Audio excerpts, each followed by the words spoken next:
bahwasanya Rasulullah Shallallahu Alaihi Wasallam ya ketika mengucapkan selamat kepada seseorang yang menikah, maka apa yang dia ucapkan? Rasulullah Shallallahu Alaihi Wasallam mengucapkan barakallahu laka wa baraka alaika wa jama'a bainakuma fil khair.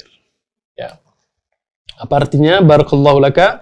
Ya Allah, semoga keberkahan, semoga Allah Subhanahu wa taala memberikan keberkahan kepadamu, ya, kepada orang yang menikah tadi.